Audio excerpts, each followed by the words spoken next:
So anyway, this is a scene of downtown Willow Grove. I called this. Did a simpler version of this at the Monroe at a show that we did at the Monroe show, the clinic there, splitting the duty between the legacy of the Swamp Creek, which was in Edmonds, to now our base in Everett.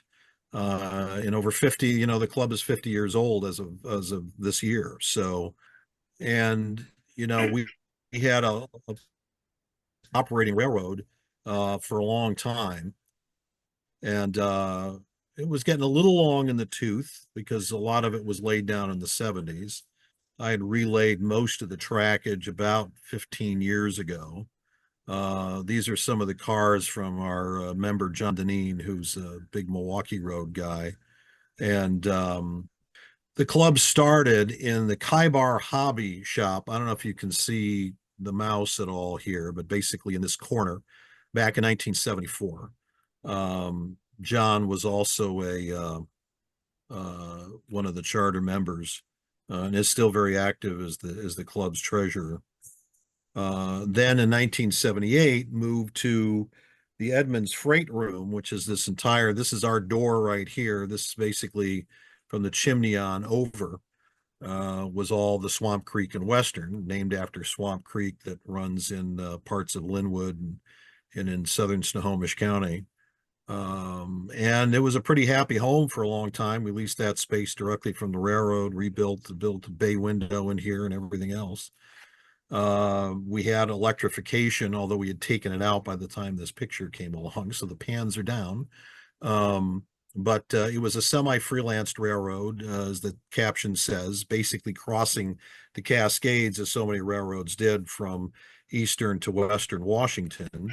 In our case, ending at the Columbia River. So the Port Columbia in Eastern was actually sort of the club name of the freelanced railroad, but people would run what they brung, and obviously Northwest roads were well represented. uh SPNS, I've become a bit of an SPNS and NP fan in recent years. It's one of my engines. We did a sort of a final video rolling around once we sort of we knew that the end to this layout was coming true. A lot of logging operations, um, which were sort of a high line. There was a mining operation there that never quite got finished, and the new guy would usually get stuck with having to work on this. But we have changed a number of our policies and everything else. So, and I think we're going to do pretty well. OSHA rules were not around back in those days that we were representing back Grandfathered then. into the new layout. It's grandfathered into the new layout. That's a look up at some of the mining operations. Right there, a couple of work cars on that track. We had some really nice backdrops done by one of our late members, Clark Stemke. We had one large Lay tree, down. and but we're going to go to photo backdrops on the new layout, which will all be prototypical scenes. And unfortunately, all of this stuff is now in a dumpster. We were going to save a number of sections of it, but it ultimately really proved to be impractical to incorporate old layout pieces into a new layout that really is very prototypically focused. There's another shot of our mining operation from a higher level. And all of this ran. This also had catenary up there. Trolley wire, really, to be picky about it. Some very tall scenery, some well done scenery. You can see more of those backdrops right there. This is on the upper part of the logging line. Clint Crow, C.C. Crow, this was one of his Mississippi Street towers that we adapted over for West Orchard, which is along the eastern wall of the space, kind of guarding the yard. This was one of the sections that we saved for a while and ultimately decided not to keep, called Coldwater. It was kind of the jumping off point for the logging line. And Mount Brinion was a pretty significant town on the railroad. So it was pretty well finished. when we got the word. And I was really sorry to see it go. Here's one of the kind of pocket tunnels that we had, not not unlike it was along Columbia River even to this day. And once again, I see what Russ is talking about with the video. And that was the group kind of as it ended. And toward the end there, Bob Martin, who's also on this call, he's the guy down in the middle. Bruce Harris, who is our long-term president, he has the yellow vest on. We lost him. He passed away a year ago on Easter weekend. And but most of the guys in this picture are still active in the club. So basically, this is what it ended up with. So nearly 45 years. It was December of 2022. I mean, credit to the BNSF, which gave us 18 months to get ready to depart. And we did not need all of that time, but we were able to get out by December of 2022. And then, of course, simultaneously, we're trying to figure out if we had a future at all and where that would be. So on to our next step, which is the Everett Railroad Heritage Association. This is the 1950s empire builder coming along the bluffs right along the water along Puget Sound. Credit to D. Voss. Of course, D had the fabulous Everett Monte Cristo Railroad, which is a museum piece in and of itself. Unfortunately, that met its demise, but not entirely, because this is the smelter, which D, I'm sure, will jump in to correct me, but was basically a product of the turn of the last century. And because there was mineral wealth in the Cascades, not a tremendous amount of it, not as much as the Rockefellers and other big moneyed interests from New York were hoping for. But this was gone in the mid 20s. We are basically representing the railroad as it was in the mid 50s. This would have been gone, but it is so historically significant because people think of what is Everett? Well, they make big airplanes there. True. That's been true since the mid 60s. What else did it do? How did it get started? Did it get started with timber? Yes, but it also got started with mineral wealth as well. And that was one of the reasons why Everett is named Everett, because Colby, who has streets named after him up there, was having a big highfalutin meeting, and they were putting together Everett, and they said, so what are we going to name this town? And they said, I don't know. Nobody knew. And then Colby's son, who's 9 years old, walked into the room, and somebody said, well, let's call it Everett. He's an earnest young man. So it's named after this then little boy who happened to be at the right place at the right time. So as you look back over the basic structure of Everett as a railroad town, and the more layers that we have peeled back, the more and more interesting it's become. And of course, now it's dominated by BNSF. But of course, the BNSF was made by the Great Northern, which was the dominant railroad in town, but not entirely. The NP had a significant role to play there, and by some measurements actually had more customers at times than did the GN. And the NP and the Milwaukee both. The Milwaukee was a significant player, but the third sort of place railroad there. The Everett Monte Cristo owned for a time by the NP, which didn't keep it, and then eventually became an independent railroad again called the Hartford and Eastern, and lasted not that much longer, and then that kind of went away. And the whole story of Monte Cristo and the Everett Monte Cristo Railroad is its own tale. So that is represented not entirely here, just really in terms of the smelter, but the GN and the NP and the Milwaukee will all be represented. And the Milwaukee Depot is still there. It's about a block from where our home is now. This is a building under construction. The taller building is actually Bond Street Station, which is mostly there. The tower is, but it was cut down to a one-story building. It hasn't hosted a passenger in a very long time. This is the Wood Station. So this was what, 1909. So this would have gone away not long after that, or was moved or something. If somebody knows, let us know. This is another historic building that we have under construction now. One of our guys is building. This is the warehouse or office building. This Oh, is yeah. not a small structure, and this thing has been moved 3 times already since it was built in 1923. It was over at Mill A, which was on Port Gardner Bay along the GN Main that's still there, south of I believe south of the Bond Street station. North of it. North of it? North Okay, of it, north. yeah. I got my conscious is talking to me out the side of my left ear. And then was moved then to Mill B and is now, as the note says, it's become a coffee and whiskey bar. It's owned by the Port of Everett. Now it's on the Everett waterfront, um, kind of north of the Navy base in that commercial area. There's Mill A here, as the caption says, it was converted. This will be featured, obviously not full scale on the railroad, but it will be featured on the layout. Became a pulp mill in the mid-30s. And this is the big dog. This is Weyerhaeuser Mill B. And it was at one time considered the largest, by some folks, the largest sawmill in the world.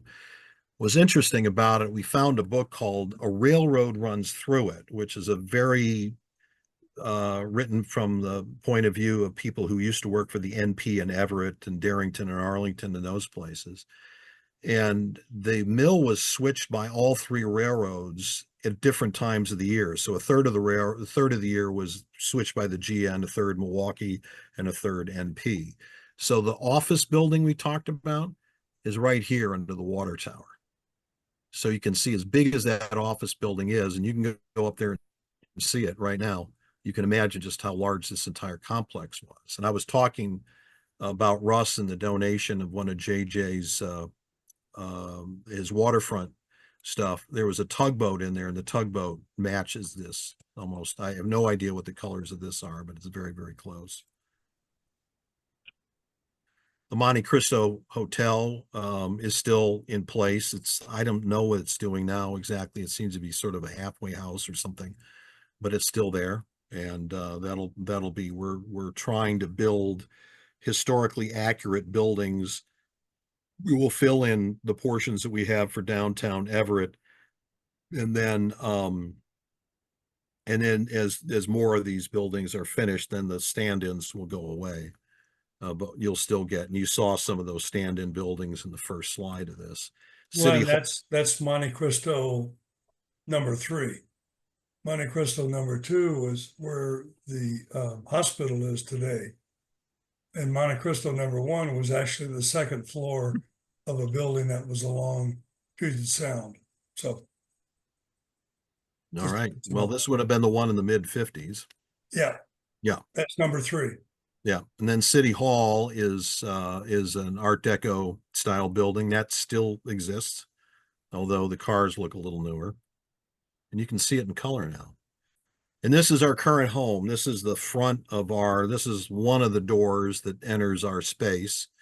We're on a platform again, so when the trains go by, we can run out and get our fix.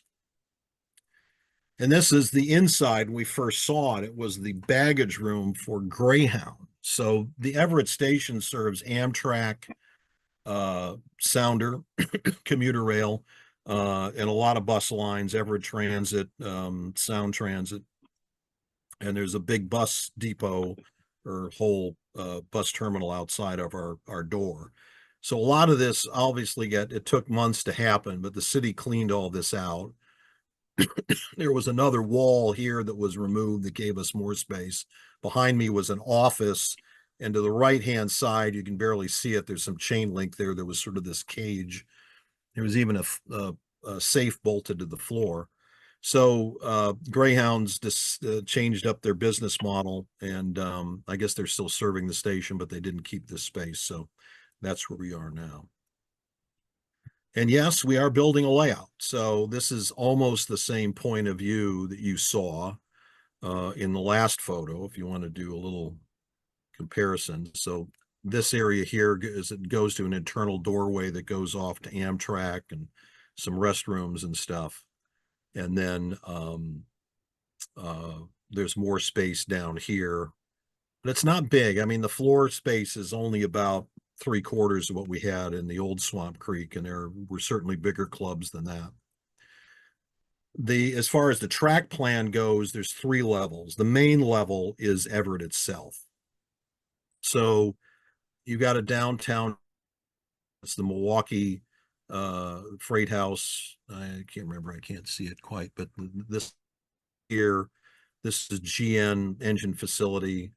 The smelter will be up here. Delta Yard, which is the big yard, will be in this area, which is next to obviously a dramatically downsized look at Weyerhaeuser Mill B on the Snohomish River.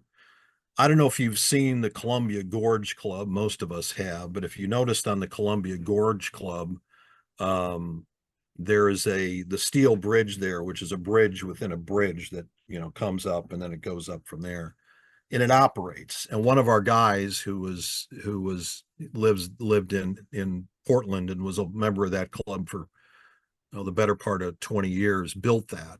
Well, now he is building Bridge 10, which is across the Snohomish River. So the Highway 99 runs through here, and there's a short sort of staging yard, and this is about the end of our property at the end of the picture, and that would be up toward Canada and Marysville. There's a lot of waterfront activity. Actually, in the day, there were the whole bunch of cattle pens here for exporting and apparently importing cattle and probably horses as well. The Everett GN station is here that you saw earlier, and there's canneries and there's other elements to the waterfront kind of all over the place. We also have a lower level, and the lower level is primarily, it's sort of staging with scenery. So what we're trying to do is build a museum. We're trying to show not that there's not just railroad tracks in Everett, but it's how does Everett fit in with the rest of the rail network in North America. Obviously, Canada's not very far away.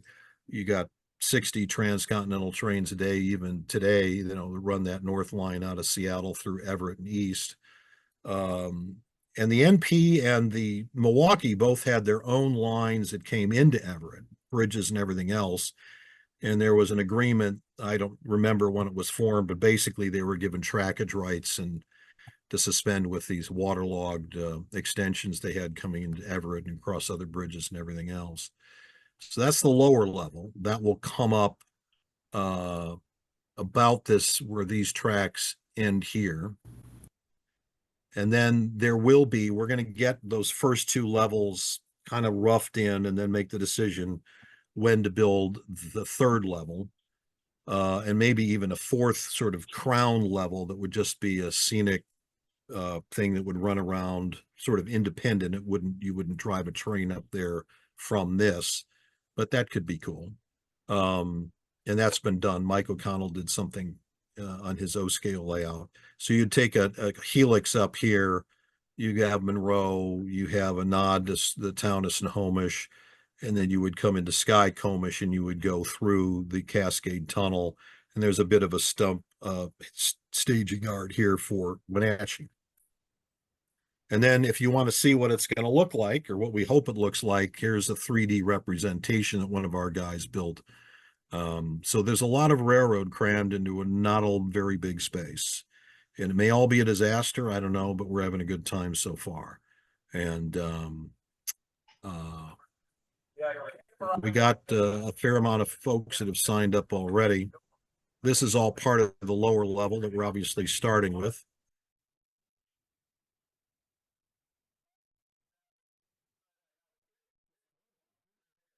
Sort of portable, yeah. Well, who knows? We'll see let's how long our lease lasts. But the city's made a commitment to us. So here's one of our guys, Dan Henderson, who's been a real he's relatively new to the hobby, but he's the guy that did the any rail drawings, which we settled on a couple of years ago for the track plan. So I've already started laying track beyond where his left hand is, and we're doing micro engineering Code 80 Fleet 3 flex track, but we are hand building all the ties with fast track jigs. We are maintaining a 36-inch minimum mainline radius, and with all of our mainline turnouts being number 8 or greater, most of them number 8. There's some number 6s are the tightest, and they'll be on some industrial tracks and things like that. But even a number 6 is pretty generous. So we will be doing public shows and as part of our mission here. So that's what we're working on. So we were talking about some of the historic buildings. Jim Landers has been building the Weyerhaeuser office building. It's obviously not done. But it's getting there, and it's getting there faster than I can laser cut out pieces for it, like this lower skirting, this mid-level stuff, and I got to do another section for him up here that's completely different. This building is amazing because it was sort of like a sales catalog for all the stuff that Weyerhaeuser had built. And a lot of molding, and it didn't always match from one side to the other. I mean, they must have walked people around this building, God knows it rains enough, and showed them we can do this, we can do that, and it's sort of crazy. So, and they've done a pretty good restoration job on it. I haven't spent any time on the inside, but Jim Landers has. Here's another view of it. And he's been working on all the wood gutters lately, and there's turrets, there's an amazing chimney that we're going to try to 3D print. Still struggling with the 3D printing, which Dee has been able to help out on. And Dee, I'll be calling you in a few days more about that, or next week. But he's been able to help us out with some lessons, but we're still struggling on the 3D print stuff. One of the things that we did was to as we're designing the railroad, and what elements do we want, what elements don't we want, is a lot of us went to tour various other layouts. Columbia Gorge was one of them. These are our members that made this particular group. The guy on the left in the darker green Amtrak shirt, that is the owner of this particular layout. That's Bill Sorensen. He has a very large layout and a very large building in Seattle. You can obviously, if you think that's King Street Station behind you, you would be absolutely correct. And he's building the Great Northern from mile by mile from pretty much from Seattle to Stevens Pass. And he even has a lower level like we're building. But what's interesting about this lower level is you can comfortably run around there in an office chair, or like a dental stool or something like that. And that looks like that's going to work pretty well. It'll also be in the range of kids' hands, so we're going to have to work out something on that. If you want to contact us, I mean, we're continuing to look for some members as well. Here's our email address: Everett Railroad, RR Heritage Association, HA@gmail.com. I will leave this up in case anybody's interested, or if you know of anybody's interested, or just want to find out more about the layout or our level of insanity, let us know.